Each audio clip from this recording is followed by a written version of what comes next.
Thank you. First of all, I'll take apologies. I have an apology from Councillor Strange. However, she will be online for one of the PEX items later on, probably this afternoon.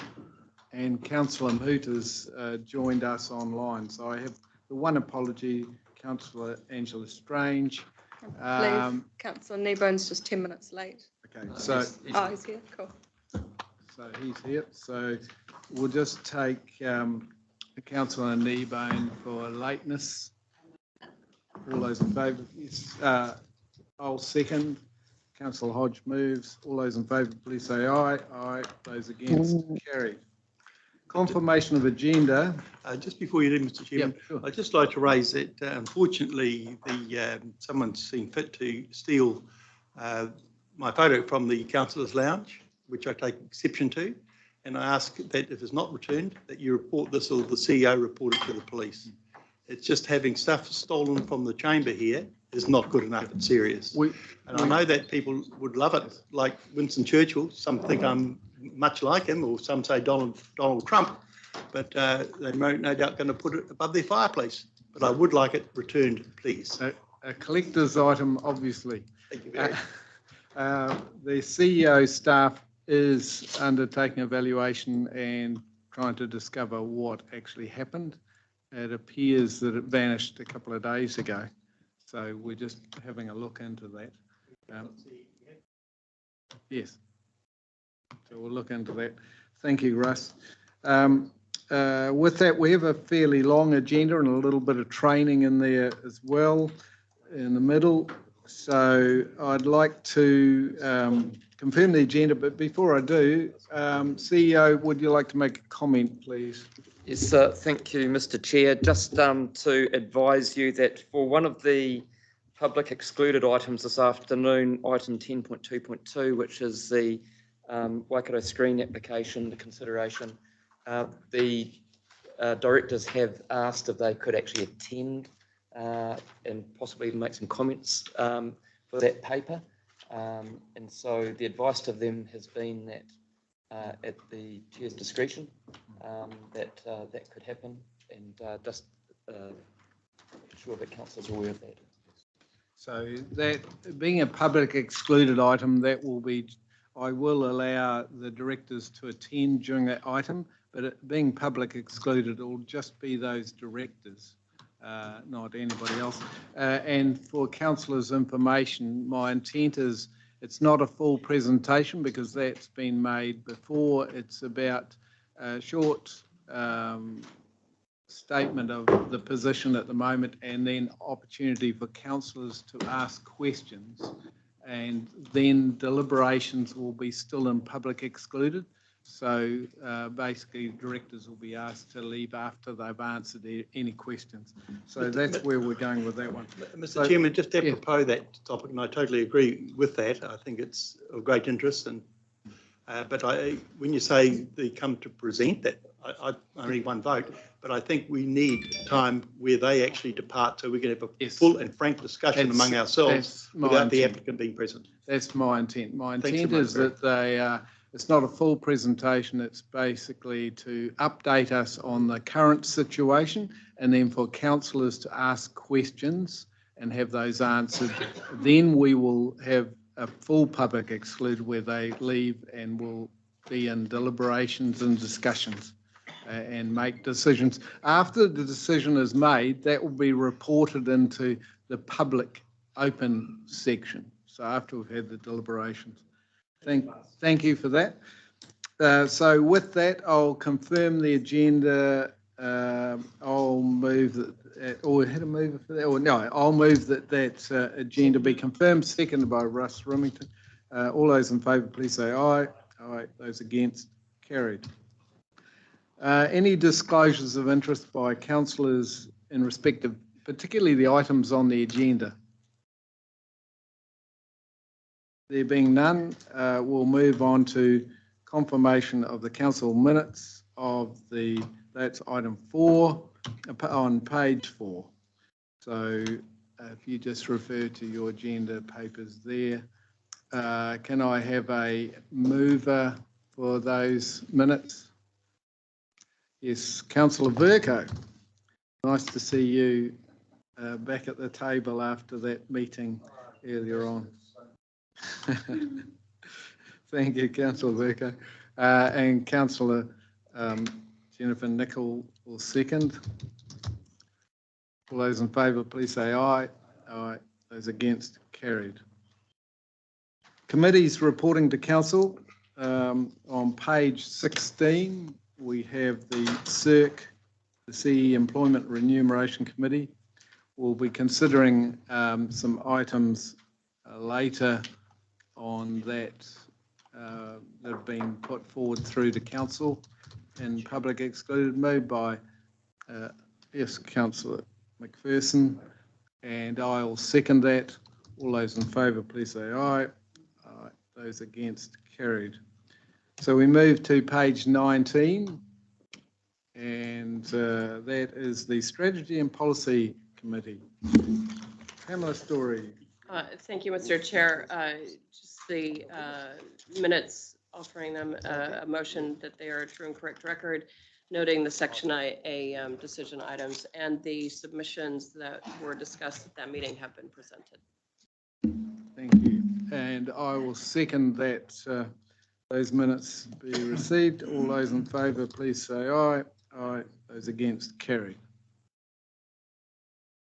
Now we move to the Contracts Committee, and that's on page 25. Got to keep up with this rapidness.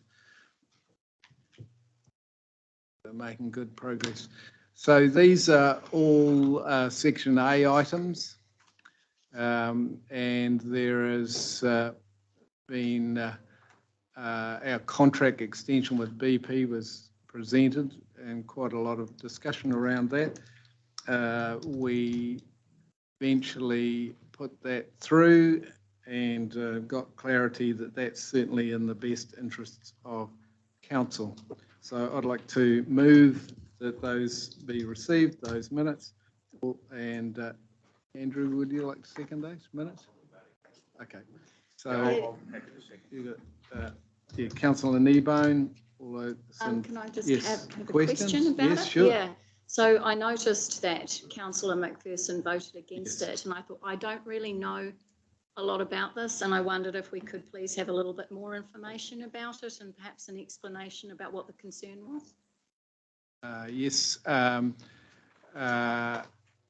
Essentially, staff put forward the contract extension with BP.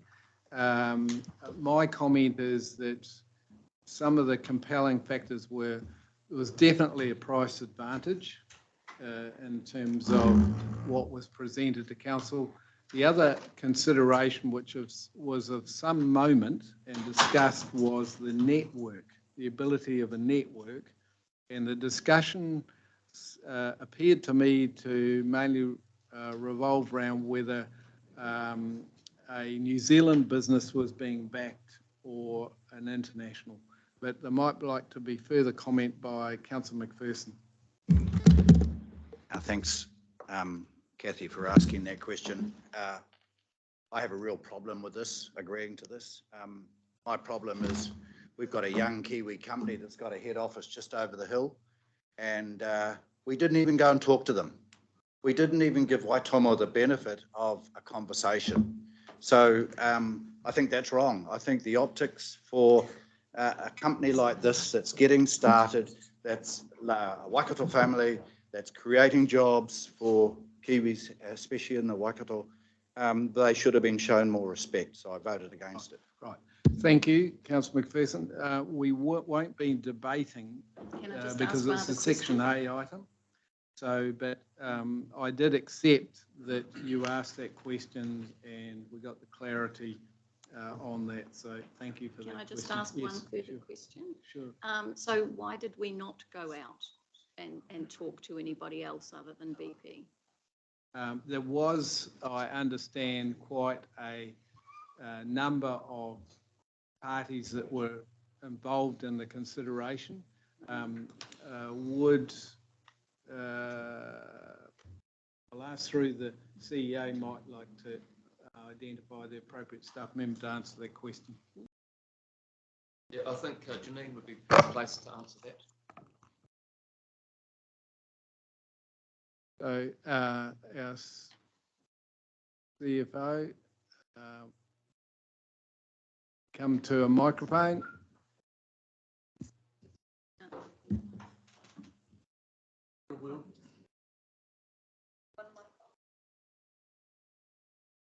Just, do you want to re-hit your button? Yeah. Main thing, I don't lose my place. You do your way, you go. Press it Yeah, again. thank you. Through you, Mr. Chair. Move up here, then you can see. You can get the whole sound and vision show. Almost made that.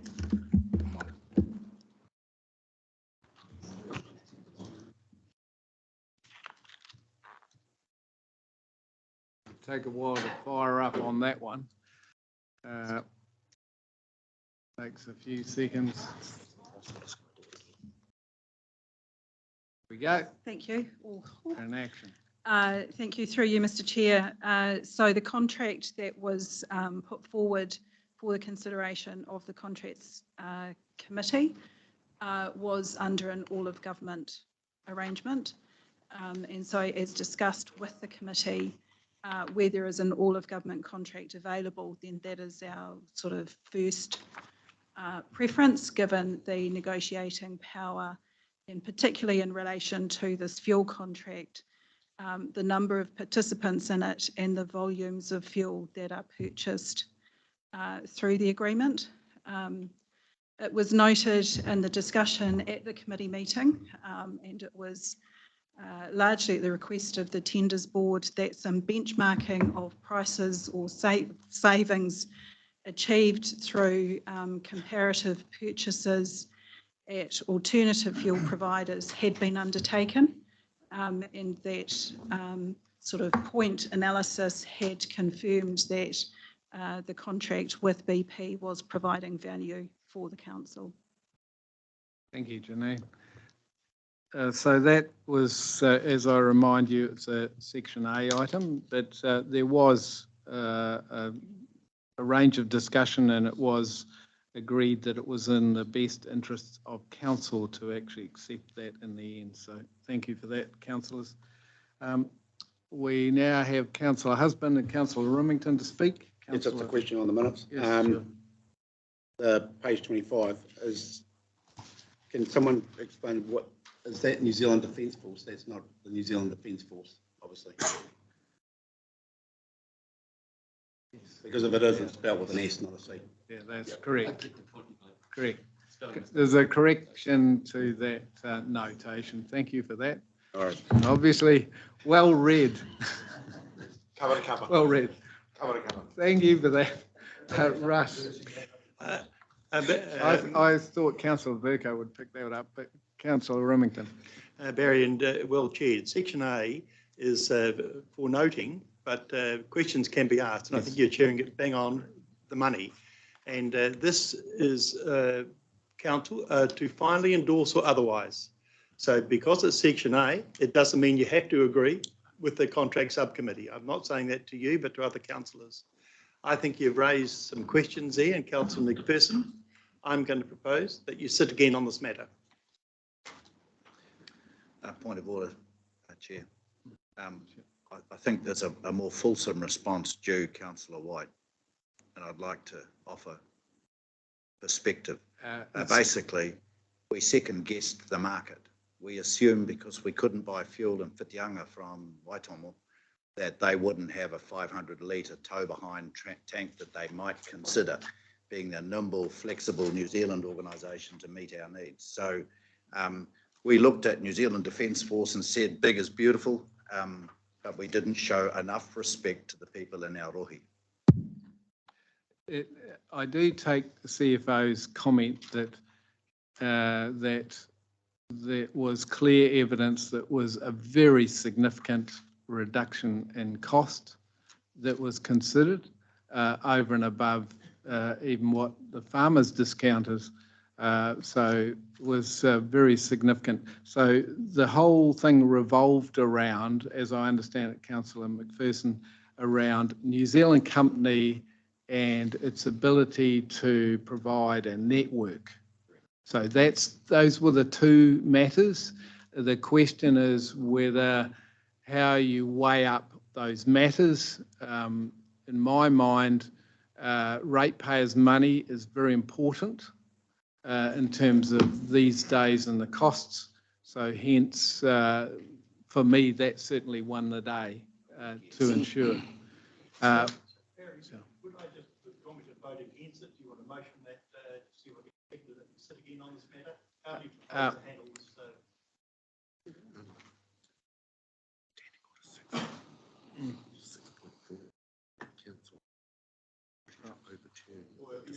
Right. So I just want to thank you for raising that.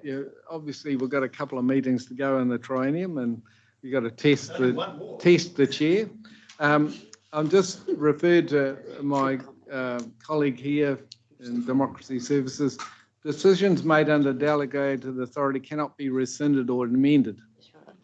So nothing in these standing orders allows a council committee or subcommittee to rescind or amend a lawful made decision of a subordinate decision-making body carried out under delegation, authorising the making of that decision. So that's our standing orders. That's pretty clear. So I do welcome the discussion because it gives a great deal of clarity around the topic. So I thank all councillors for raising it. So with that, Otherwise, no point in coming yes, to this that's committee. right. That's right. So it's appropriate to have discussion, and that's what we've done. And I think councillors have really well and truly clarified it. Thank you with that. You've made one comment on. Is that all we're allowed? But it's not. But it's on a different element, wasn't it? So I'll take your second point. Just wondering, did we actually, because we don't get to see the figures of what your actually litre price is. Yes. But you guys obviously got to see that. It's commercially sensitive, yeah. Right, yeah. Yep. So, was it around the 60 cents a litre? No, well, that's getting down to Well, no, because details. that's what we get as a farmer through a Celtic. All I'm saying is it's actually better than that. I think I said that earlier. Yeah, no, on your Celtics card now, if you fill up That's right. at the pump, I can tell you, North Fuels are doing it. Councillor, I think you can take it. This is a nationwide contract. So it's achieved through significant amount of councillors and other entities, and you've heard Defence Force probably initiated it, but it's obviously all of government, and so the ability to create very significant discounts with that amount of buying power was showing up in the cost. I guess I will take only quickly. We've got two other speakers, so I'll take. I guess the only reason I ask is if you take the likes of Fonterra, they give their suppliers 20 cents a litre off, and they're a huge outfit to get money back. Whereas North Fuels now are doing that other thing, and I'm not naming companies or expecting anyone to go to a different company, but I'm just making sure that we've checked all the companies, because I had two councillors over there go, what? There's no such thing, but there is if you fill up at the I just take it that as long as we've done a good due diligence. When you've got all of government, it's even. We guessed. So I'm getting from one of the councillors on the contracts committee that we guessed. In terms of consumption, if you take the Fonterra compared with all of government, the weighting of all of government and the influence that all of government contract had was very significant. I'll just say that. But I've got two more speakers. I'll take Fred, make it quick and short. Yes. Yes. Look, it's a couple of things. Procurement policy. Okay, we have a procurement policy, and that allows for adjustment because we do support ratepayers, local ratepayers. But the biggest problem I have severe concern, serious concern, that when 50% of your committee is voting this down, does not agree with it, then as a council has given these three people delegated authority, is a concern to me, because we know, we have been warned about this, that meeting or that makeup of that committee should have more members in it. So when 50% of the members are saying 33%. 33%, but one's a chair. 33%. So, Still a voting member. yeah, I've got So- concerns and I support local business.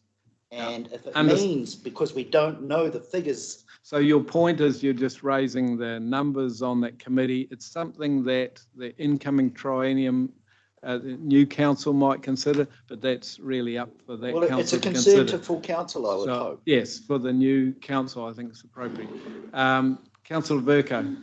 Just very quickly, I support the resolution. I think we've got a responsibility to all our ratepayers to get the cheapest deal. I'm aware of what the figure is. The discount we get it is considerable. It's in all of government, and I think it's a no-brainer. They've got the network and they've got the price. I would have supported it. So you're happy to move? I'm happy to move. Move the minutes, and I'll second that. Noting also now that's concerning section A, and we go to the section B item. Oh, that's regional connections. We're going to get to section B. So we'll just receive those minutes. All those in favour, please say aye. Aye. Those against, carried. Now we move on to regional. Yes. Noted. Do you want that noted? Yes, noted. And Councillor McPherson and Remington against, and Councillor White, Councillor Litchfield, and Councillor Husband. So 5 against. Do you want a division? We'll call a division. So we have voting against is Councillor McPherson, Councillor Remington, Councillor Husband, Councillor Litchfield, and Councillor White. Right. That's for a receipt of those minutes. Thank you for that. So now we move on to the Regional Connections Committee, page 30. Now, Councillor Strange is an apology, so I'll invite Councillor Verco to lead this discussion on this item, noting that on page 30 it indicates that section A items are there before you. The section B items are to do with the concession of the Super Gold Card and the nationwide ticketing. So first of all, let's just take confirmation of the agenda on the items to do with Regional Connections Committee meeting and reports, etc. I'll move. So moved by Councillor Teague. I'll second the motion. Second by Councillor Verco. Now we'll take them all as one, and I'll see how we go with the section B items. But would you like to comment on any section A? I'd Or be happy to answer any questions that you may right. propose. So now there being one question there, Councillor Teague. Just some brief comment about these two items. You know, the Super Gold Card is a very modest charge. Seems to fit in with, you know, it's appropriate at its level. The second one in the section B, I think, is a really exciting development, just for councillors' information. So this is being developed nationwide. So wherever you travel in New Zealand, when this scheme is up and running, you'll be able to present your credit card or a similar card, and you'll be able to get on and off, you know, public transport anywhere. So it's a really good development. I believe it's at no cost to this council. It's been right. You know, cost to the nation. So thank you for that comment, Councillor Teague. My comment before Councillor Verco comments is I was interested in what gave rise to instating that standard charge of $5.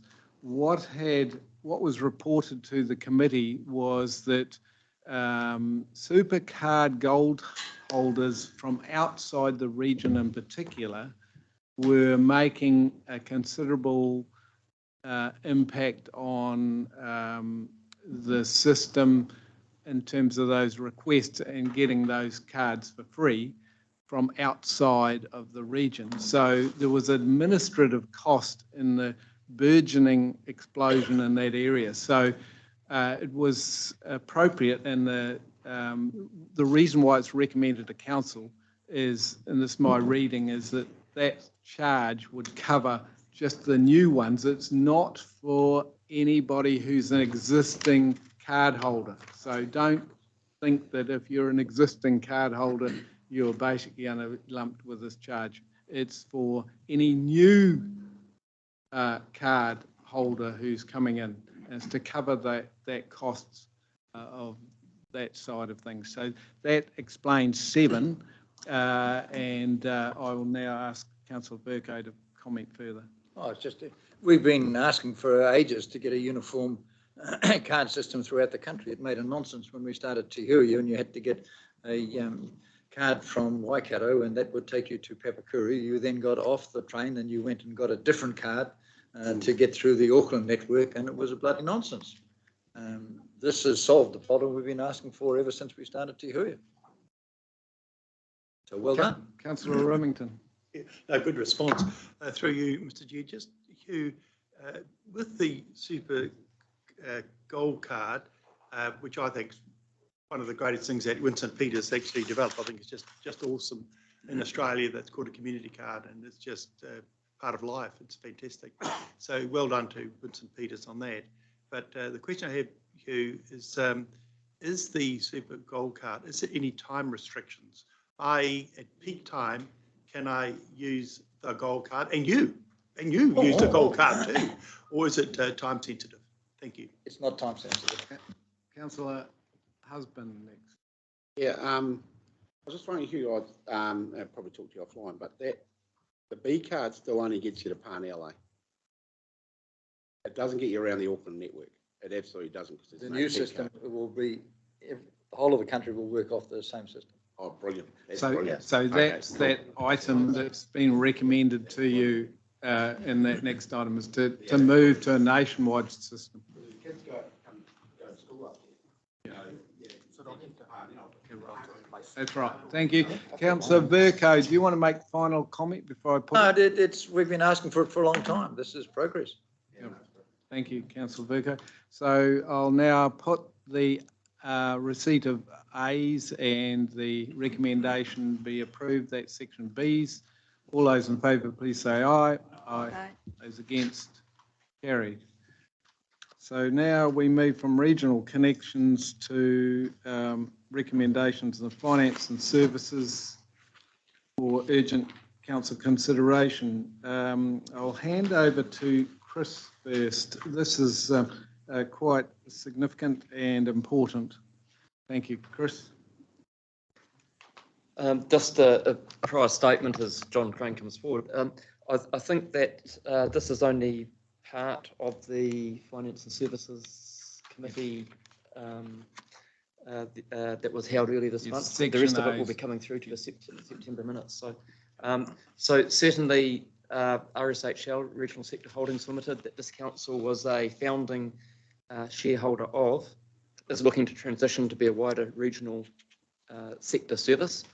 And I think, and that therefore makes us look at what's the shareholding of RSHL. And I think it's best that John Crane, who's principally involved in it, discuss the change. Before John introduces the item, basically the whole of the committee meeting was dealing with the RSHL, which is the original shared services organisation, and then how we deal with the IRIS, the next generation program, and as I've interpreted, which under section B, which is facilitating greater involvement of more councils around the whole of New Zealand to come to the party, so the shared services model is spread, and its new scheme is spread right across the whole of New Zealand. That's the intent, and the aim is to preserve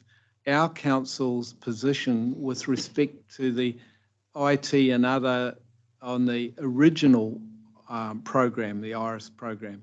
So that's where, that's how I sum it up, but I'll leave it to John, who'll give you the real detail around it. John. Thank you, Chair. I just have a couple of slides just to provide some background. First, the first item is the RSHL transition to a broader regional sector shared service organisation. Just the background on this. So RSHL is a council-controlled organisation. It was established more than 10 years ago initially for the development and operation of IRIS, a shared software solution. WRC is one of 6 current shareholding councils, and RSHL is now delivering an increasing number of collaborative solutions to the regional and unitary sector. Dave, if we could just put the next slide up, please. Thanks. The intent is to consolidate a number of collaboration programs across the sector under a revised entity, a regional sector shared service organisation based on RSHL, and that will provide the structure to better support these future collaborative initiatives. This has been signalled in the strategic direction in the RSHL business plan and endorsed by the regional sector CEOs. The transition will extend shareholding from the current 6 councils to potentially all regional and unitary councils, with equal shareholding and ownership through Class A shares. Class B shares will remain for maintaining the asset ownership of the current IRIS solution. And the request is for existing shareholders to sign a shareholders agreement to enable that transition to take place by the end of this month. So invite any questions or clarification. Councillor McPherson. John, can you share with my colleagues, please, the voting rights ascribed to the Class A and Class B shares? And can you also share with our council the benefit we get from our size, if any? So, through the Chair, the voting rights are equal for all shareholders. So each, under the current RSHL structure, each of the 6 shareholding councils appoint a director, and there's an independent director. Those directors have equal voting rights, regardless of the size of the council or the contribution made by the council.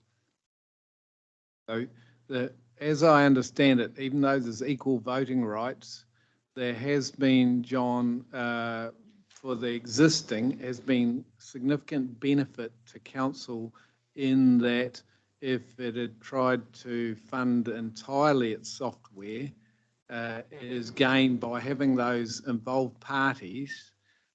We have gained significantly in our ability to fund the current IRIS. That's the original IRIS. That's correct. In terms of funding, Waikato Regional Council contribute a greater percentage of the shared funding than a smaller council such as West Coast. However, no council pays the full amount. So Waikato's contribution to shared programs is 36%, it has been to date. That means we've taken 36% of the cost and risk rather than 100%. So all councils benefit and have benefited throughout the programme from that shared investment, that shared risk, and shared good practice and consistency in how we operate. Thanks. Councillor McPherson. John, I'd like our colleagues to understand and make no mistake, we've invested our ratepayers' money historically. This is another example of us being involved in IT type of projects where we do a lot of heavy lifting. There's another example coming up later in the public excluded session. We do a lot of heavy lifting in terms of ratepayers' money that we invest, and I don't think we're adequately compensated going forward for those risks. So here, for example, you've just been told we have as much voting rights as our colleagues in small councils. That Councillor Remington has a name for those councils, but I can't repeat that. I just think it's sad that, well, that wasn't the word I was thinking of. But John, I think it's sad that we don't get the financial recognition that I think is due for us for the commercial risks that we take in these IT projects. That's all. I think just to, before I pass back to John, what we're talking about here is we've had an entity which for some time has been the guardian with a number of other councils, 6 councils, around about that? There are 6 shareholding councils. So 6 shareholding councils, so 5 others. We're now talking about moving to a new software package which has far more extensive capability, and that is a totally different model, and that's where this council is not holding, let's say, the lion's share. Is that correct? That's correct. So there's a different model going forward than what, so I think that alleviates much of the concern about the heavy lifting for the new model. Would that be correct? That's correct. In the new model, and you'll see in the next paper, the new model assigns 16.5% of the shared contribution from this council. The point I would still like to ensure all councillors are clear on is that our contribution and our risk is still significantly lower than it would be if we weren't involved as a collaborative group. That's right. And I've been, one of the mantras I've always put forward, as you know, councillors, is shared cooperation is a way forward to reduce your costs and to also be at the bleeding edge or the leading edge of technology. And so, you know, that's certainly an approach I have. Now, I have speakers, Councillor Nicol.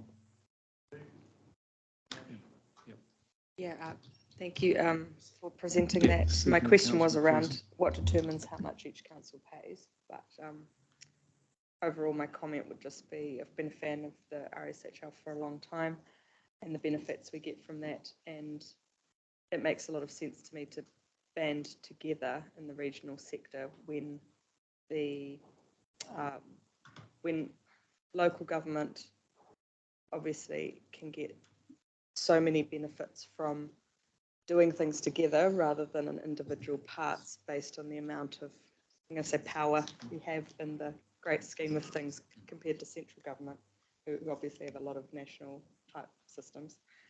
So yeah, that was my question. Sorry, I just lost the question. It was around what determines how much each council pays. Sorry, yes, that's right. Yeah, not in great detail, but just.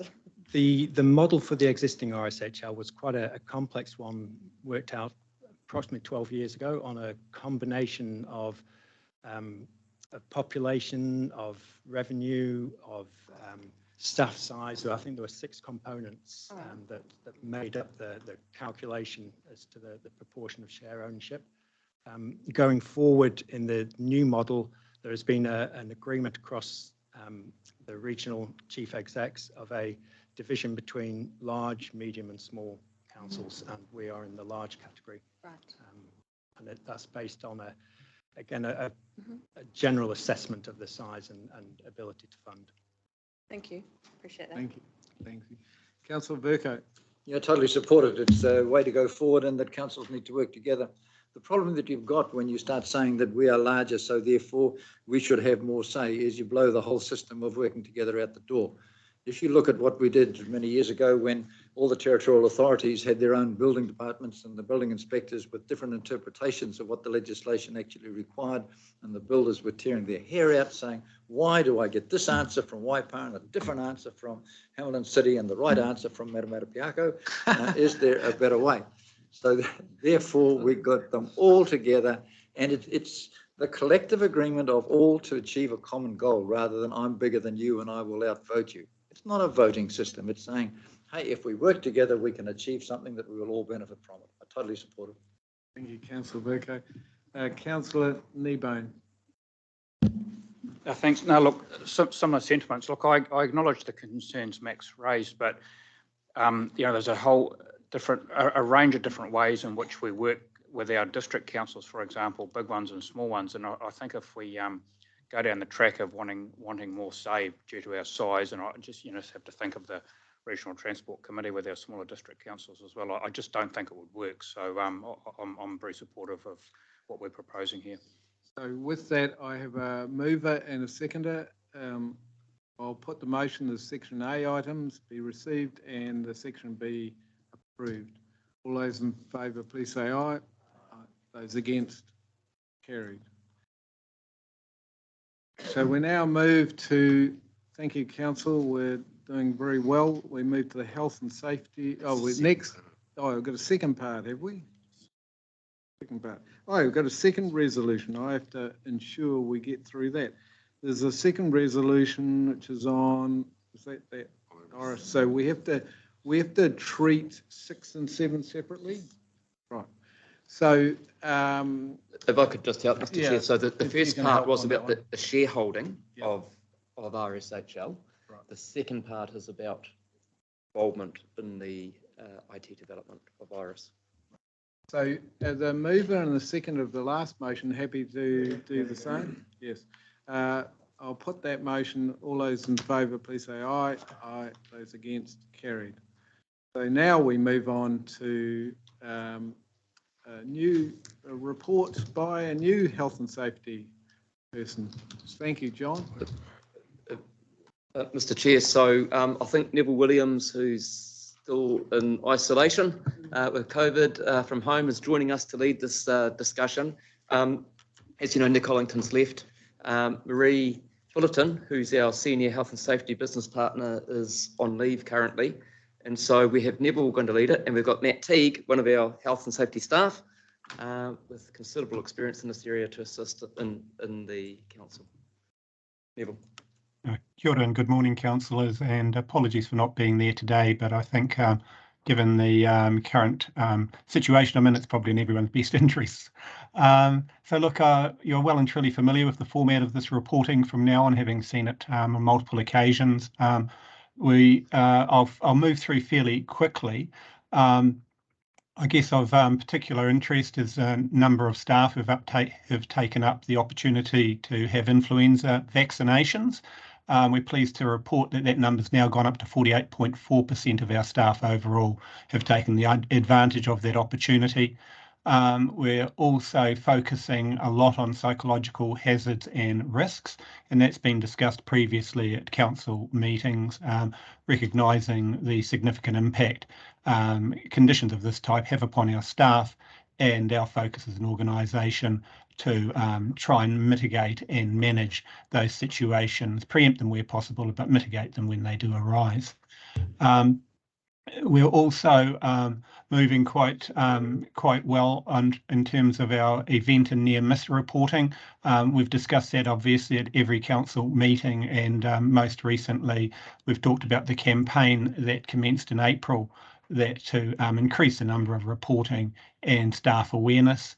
So that number has gone up with 16 events reported in this period. Of those, 10 were events and 6 were near misses. If we go now down, and I'm happy to take questions on the way if that pleases the chair. And if we move now down to the next section of the report under the risk profile, you'll see an example there of a conviction in the Whangarei District Court back in July of an organisation where a trailer came off the back of a truck, killing a young girl, and unfortunately, obviously, having a significant impact on her and her family. Why we've highlighted this matter is because obviously we do similar activities, maybe not in such large vehicles, but we do tow a lot of trailers and obstacles around. So felt that this was a topic that was worth comparing with the type of controls we have in place within the organisation. So we do regular checks above and beyond what the certificate of fitness or warrant of fitness checks may require to ensure that all of our vehicles are roadworthy and safe, and we'd like to just provide that guarantee to council. If we continue to move on down to the COVID-19 section of the report, which is section 20. Again, we're still working within the orange COVID-19 protection framework settings. You're well and truly familiar with those, and believe that our processes are working well. Numbers have dropped off. I don't have the exact numbers in front of you. Matt may, if you require it, be able to provide an indication where we are at now with testing numbers within the council offices. But sufficient to say that we continue to promote the protection framework guidelines and keep that heightened awareness as a result. Director Williams, maybe you can give council first-hand knowledge of what actually happens, because you are currently at home because of COVID. So do you have a RAT test before you appear back in the council building?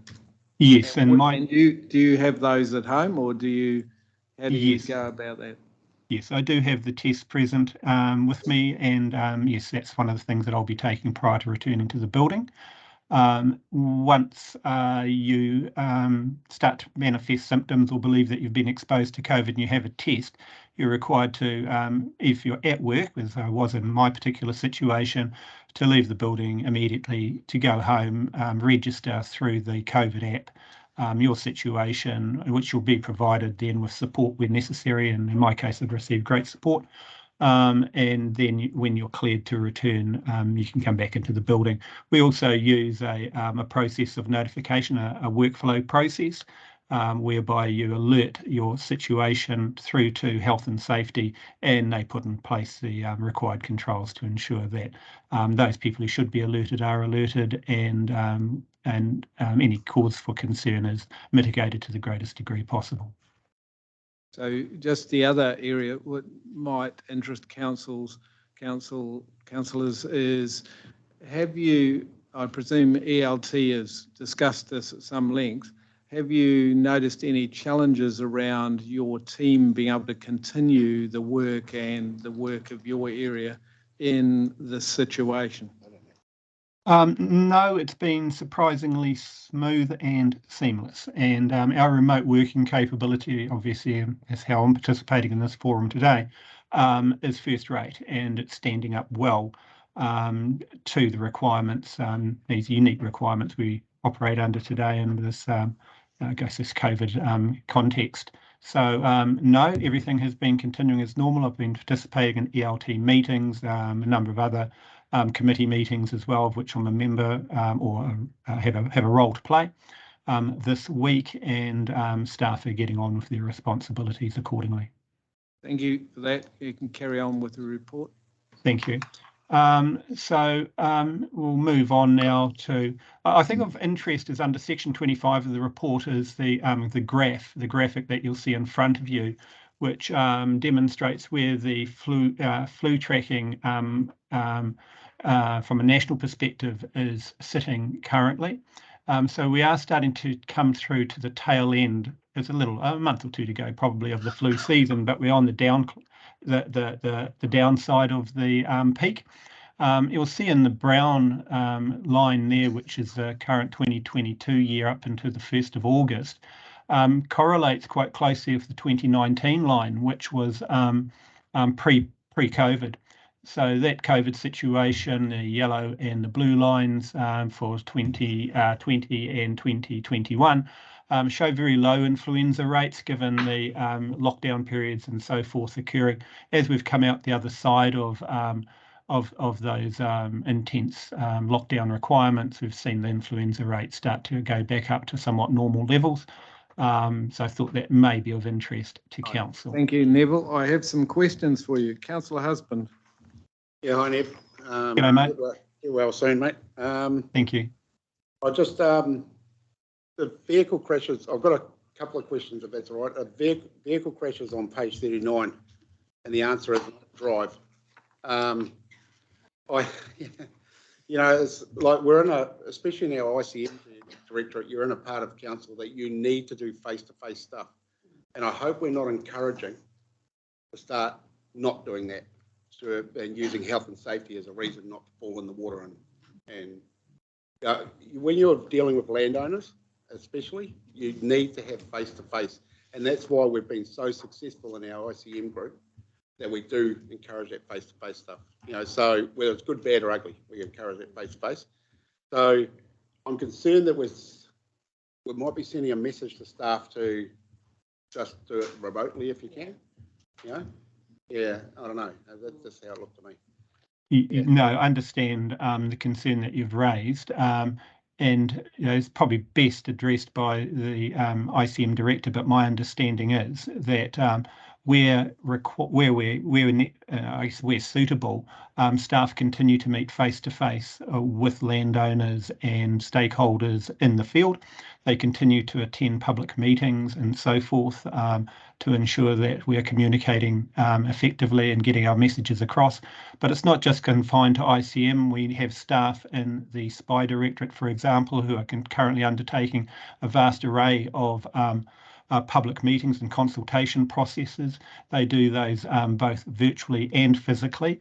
And to a large extent, we're back to almost a business as usual approach in many of our community engagement processes, but obviously being critically aware of the need to maintain our staff safety and security where possible. But I would like to assure you that even though that mitigation, that control is in place to meet virtually where possible, we're also balancing that with the practicality and the pragmatic benefits of meeting with our customers and our stakeholders directly.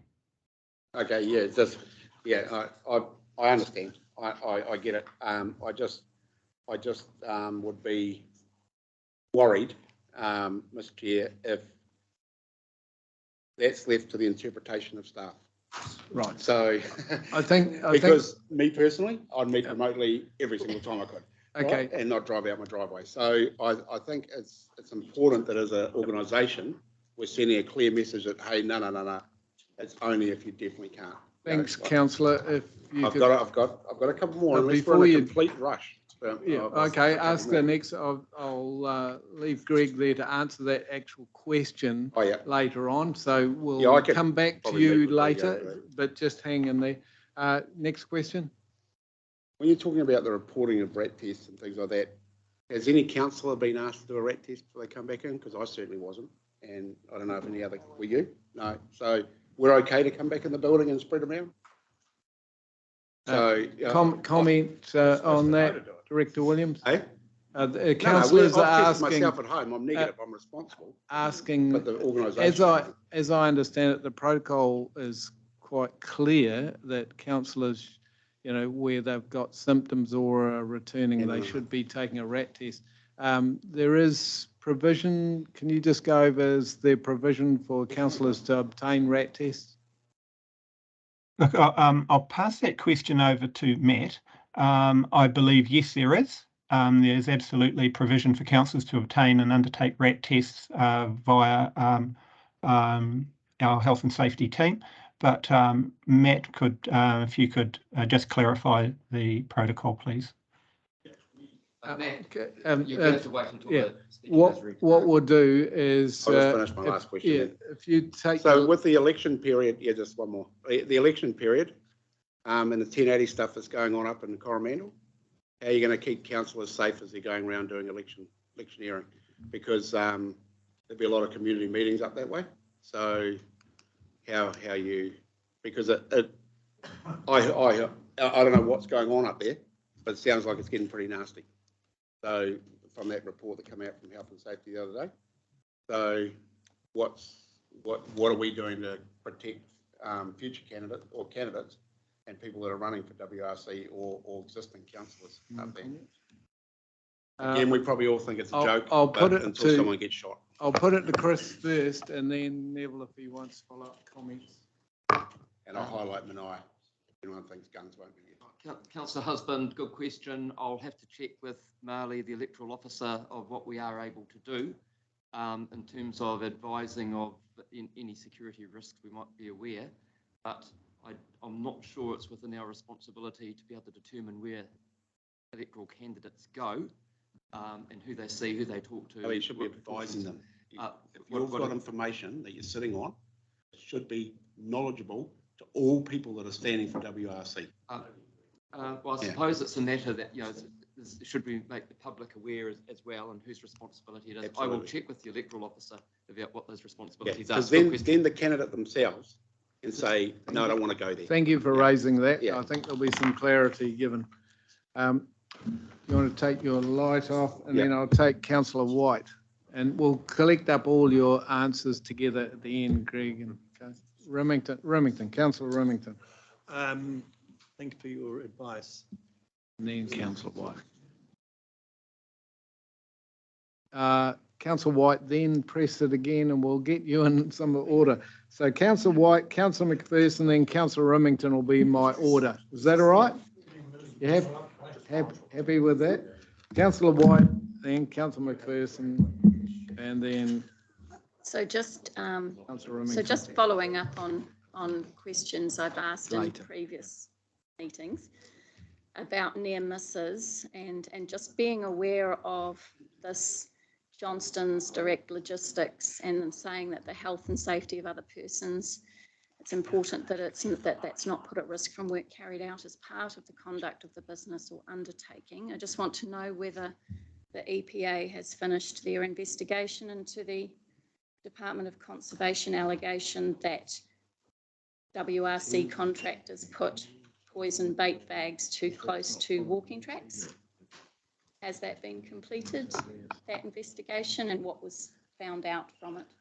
So I checked in with my team recently, so there's no further update from the EPA on that I can provide.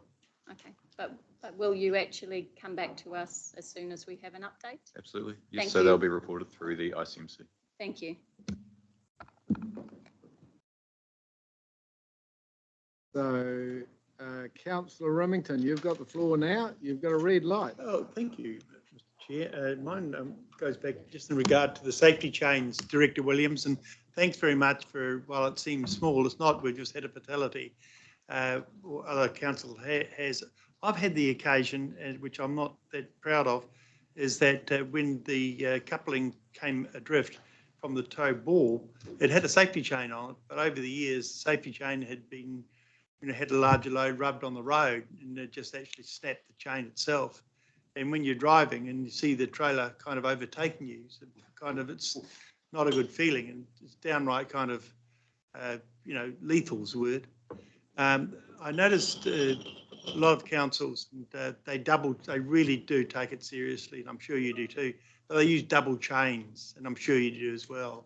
So they really, I bought one the other day, and I think it was out of one of the progressive smaller councils, big heavy chain, and there were two on it. I thought, well done to you guys. I just offer that for a little bit of experience. Thank you. And I hope you get well. Thank you, Councillor. Thank you. Councillor McPherson. Yeah, a couple of questions through you, Chair. Neville, I wish you the best of luck in terms of your health as well.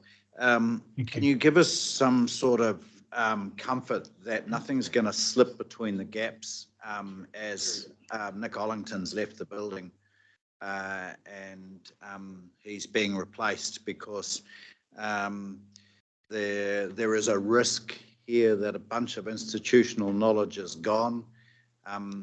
Matt, I welcome you to the chamber. I don't know your background, and hopefully the Chief Executive will introduce you, and there'll be a seamless sort of handover or a sharing of responsibility. That's my first question. The second question is of the Chief Executive.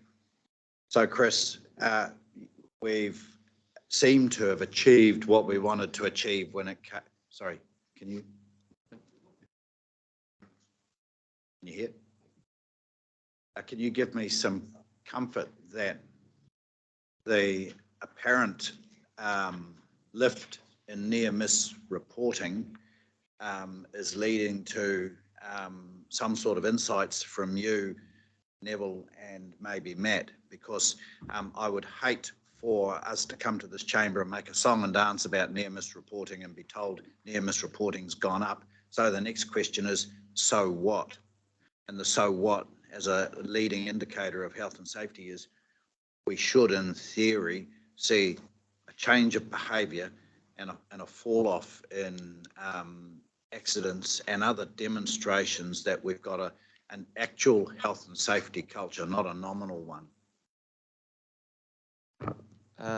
Through you, Mr. Chair, if I could just possibly respond to both of the questions being asked. So Marie Fullerton is our senior health and safety person in the organisation. She is still with us. She just happens to be on leave today. And so there will be continuity there. We have actually a good team underneath, including Matt. And Matt, when you do get to respond to the previous question or questions, you might just like to give a little bit of your background, including your health and safety background, which is what he has recruited on the basis of. In terms of the learnings from near misses, yes, we do have reports to ELT on a regular basis through a corporate strategy group where health and safety is reported in. It's a standing item every week on the ELT agenda, and the increase in near miss reporting is good.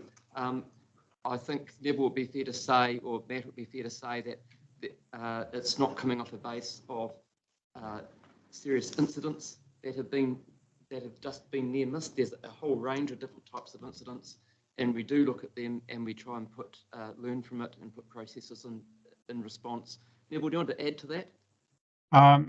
Thank you, Chris. The reality is that as much as possible, we attempt to provide mitigations for all of the health and safety risks within the organisation. Now, you'll see within the report that we have identified all of our top risks and that we have controls and mitigations in place for all of those to the greatest degree possible. But we're also constantly reviewing them to ensure that those controls are fit for purpose and are appropriate and reflect current best practice. As you also will see, we're moving forward quite well in that psychological risk assessment space, which is really important as well. So we analyse and review those issues that present themselves as near misses and those that present themselves as injuries or incidents, and get to the bottom of them, particularly if they've got potential to have a serious nature associated with them. I think our controls are strong. I think that they are broad and that they are encompassing, and that we have good structure and good methods in place to ensure to the best degree possible the health, safety and well-being of our people in our organisation. As Chris pointed out, none of this is dependent on any one individual. So even though sadly Nick has left us, that does not mean that our system will fail as a result. The system is robust, it is well structured, we have great confidence in it, and as a system we think that it will continue to be sustainable and perpetuate over the long term and deliver the outcomes that we are seeking, particularly the protection of our people. Matt may have other comments to make in terms of the detail of some of the current events that are being reported today, if you feel that's required. But I just want to give Council absolute assurance that our health and safety systems are strong and they are resilient, and they are not dependent on any one individual to be successful. We'll refer, thanks Neville, we'll refer to Matt and Greg at this point for any comments in relation to any matter that's been brought up to date. Yeah, I can just briefly respond to Councillor Husband's concern that we absolutely don't dissuade people from meeting with the community if that's the best approach to get the outcomes that we need. Matt? Thank you. Hello everyone. Just a bit of background on myself. So I'm started out in the UK doing health and safety and occupational hygiene for the UK Royal Navy. I came over to New Zealand 4 years ago where I worked for WorkSafe in the major hazard team, and then I joined a aviation company before coming here. Thank you. Since then I've been here for 8 months, updating the systems here and implementing the COVID policy protocols. That's a bit of background on me. For Councillor Husband's question on RAT tests are available to councillors. So if you do request them, if you go through your democracy advisors, they will be able to get those for you through the health and safety team. Thank you for that. Any other comment you want to make? So we'll now move on to the other questions. Councillor McPherson, you had another question? Yes, thank you. It's just to do with this first assessment for the year, review the delivery of recently introduced safety and e-learning induction for new staff. Why have you picked that one? What is some aspect of that e-learning module that you've got concerns about? I'm assuming there's a bunch of other systems you could have reviewed. Why have you gone for that one? It's a recently implemented learning and development program that has just been put in place for new starters. So with the new IT Infor system, We were just making sure that the notifications were working correctly. Now, don't go on to your favourite. So it's good to hear there's constant review of these things, and I think Councillor McPherson would welcome that. Councillor Teague. Yeah, thanks. Just a bit more on that health and safety warning in the Upper Coromandel. I really appreciated that heads up. And I contacted staff and was advised to contact the meeting organisers to see what protocols they had in place. So that was good advice. I've done that, and in the past they have had security there, so they were just checking whether they would do that. I'm really keen to attend those meetings, but I'll keep that under advisement and see what response I get back from the organisers. So I think the staff did a good job there. Thank you. Councillor Husband, last comment? Oh, Yeah, then Councillor. It's just following on. You're new to the role, Matt, and it's something I've harped on about for years, and I'm leaving, so no big deal to me. But someone's going to get really hurt in this space. You know, we've been threatened for years. I can remember going out there and there was fisticuffs out there and all sorts. Manias happen now. There's an undertone there that's seriously dangerous. And I'm not saying it's anything to do with 1080. I'm just saying the whole environment out there at the moment. But I don't understand, and I can't get my head around that you know who the people who have put their names forward to stand for regional council. And it's great that Dennis knows. That's fantastic. But you know the names of the people that have stood for regional council. Even be able to tell those people. I think there's only one other, Warren. You know, to be able to tell Warren officially, hey, look, we've had these threats or whatever out there, take all precautions necessary to and leave it in his hands. But then he gets to make that decision as well as Dennis is making that decision. I don't think it should be just because you're a sitting councillor you get the information. I think it should be anyone who's standing for our regional council. That's just my thoughts on it. That's CEO? all. Yeah, look, I think you've made your point well. And as I said before, I'll raise it with the electoral officer to see what our responsibilities are there, what we can and can't do. But your point's made.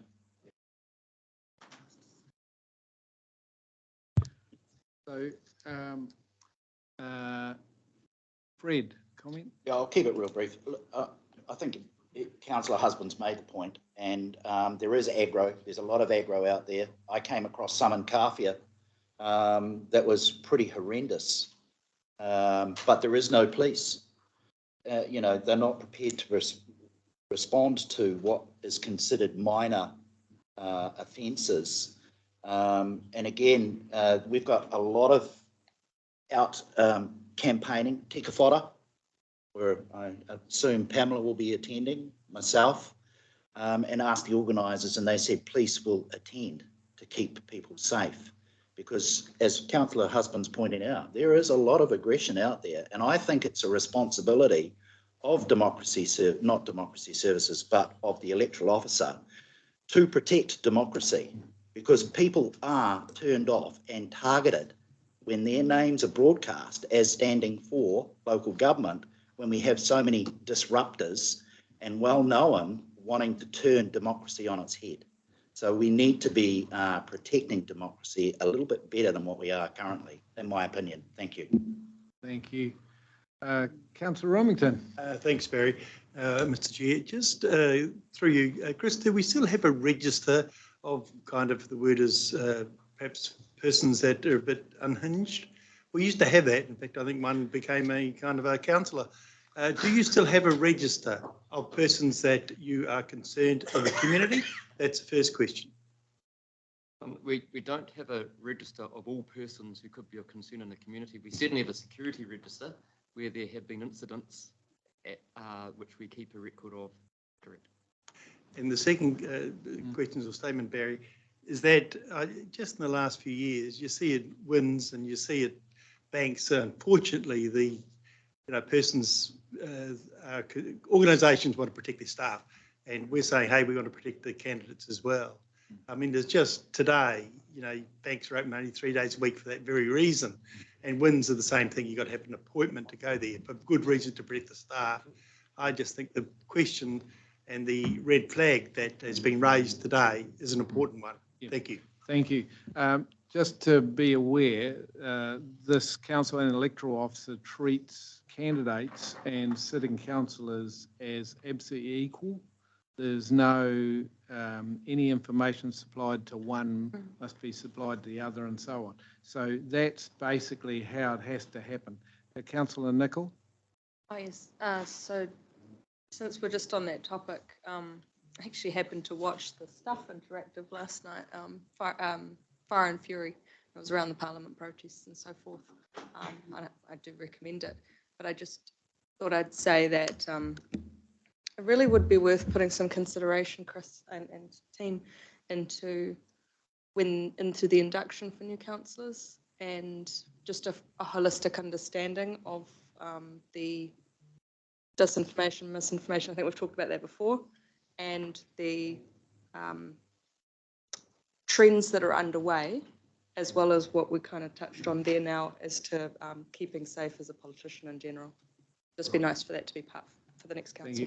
I think, yes, briefing incoming councillors on those aspects is absolutely vital. Councillor White, last speaker on this particular subject. I just wanted to add some information to it. I told councillors quite a long time ago that a rahui had been put on Moihau. I understand the hapu has applied to the Māori Land Court for resolution, and that the hapu have issued trespass notices to DOC and to the contractors. I think there'll probably be peaceful protests there. There've been peaceful protests in the past. I'm not aware of anything that's happened that's violent, and there's normally police presence. Thank you, Councillor. I wouldn't think that there would be any attention paid to anybody who is standing for council, although there might be people at the meetings asking questions about what you think about 1080. That's about it. But I think that's about all that would happen. Thanks, Councillor. I want to bring this to a close. Just make some final comments. I think it's vitally important that Council discusses the health and safety report in depth in so far as the Council and also councillors. So I welcomed all the comments and the interest that's been put forward this morning about this topic, because it is absolutely vital, whether you're a councillor or a director these days, to be acutely interested in health and safety matters, particularly in the current environment, as you have all mentioned aspects of. So I welcome and thank you for all your inputs on this report. Is there any final comments? I'll take one more question before we go to morning tea. Neville, do you want to finish off, just round off your report? Because I think we've had plenty of time for questions.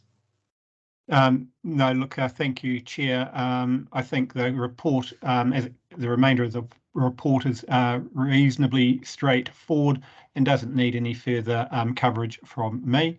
If there's any further questions, however, Matt or I are keen to respond to them. Thank you. We've had a good round of this, so I move us to husband. Everybody's lining up, which is great to see, because it means you have high interest. Councillor Lidgewhite, second. All those in favour, please say aye. Aye. Those against, carried. With that, we now adjourn for morning tea, and we'll be back in 15 minutes. Yeah, we'll be back at 11. We'll be back right on 11, so it's about 12, 13 minutes.